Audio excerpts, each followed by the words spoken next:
ay rated SPG. Striktong patnubay at gabay ng magulang ang kailangan. Maaaring may masiselang tema, lengguwahe, karahasan, sexual, horror o droga na hindi angkop sa mga bata.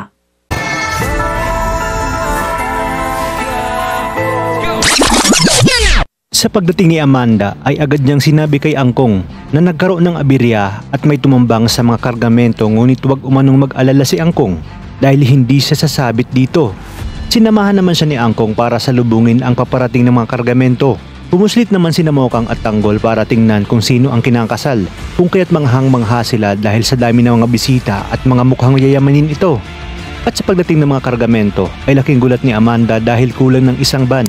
Kaya naman humingi ito ng paumanhin kay Angkong at agad umano nilang gagawa ng paraan para maihabol ang kulang. At dahil dito ay mukhang nasira na ang tiwala ni Angkong kay Amanda. Kaya naman sinabi niya na kay Ramon na lamang sila kukuha ng kulang.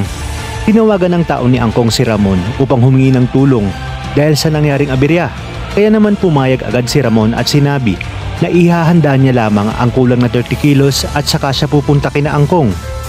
Nalaman na nga ni Supremo na si Amanda talaga ang nakita niya ng nakaraang araw, kung kaya't kailangan niya umanong malaman kung saan ito pupunta.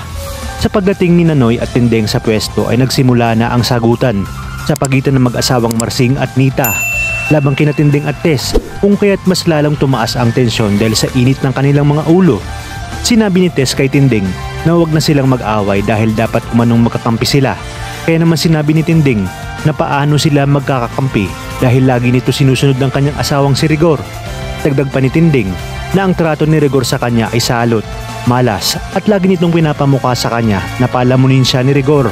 Kaya naman sinabi ni Tess na simula umano ngayon ay ipagtatanggol niya na ito ng harap-harapan kay Rigor basta umuwi lang ito sa kanilang bahay.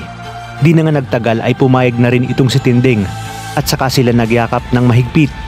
At ngayong Biyernes nga ay magkikita na sa kauna-unahang pagkakataon sina Ramon at Tanggol dahil sa pagdating ni Ramon kasama na sina Greg sa kasal ni Angkong. At abangan natin ang harapan ni Tanggol at Greg dahil sa pagdating ng mga kapulisan kung saan magkakagulo sa venue. Kaya naman mga kapamilya, kapit lang dahil marami pa tayong kaabang-abang na mga eksena. Ito lang sa bagong paborito ng sambayanan, ang FPJs, Batang Quiapo.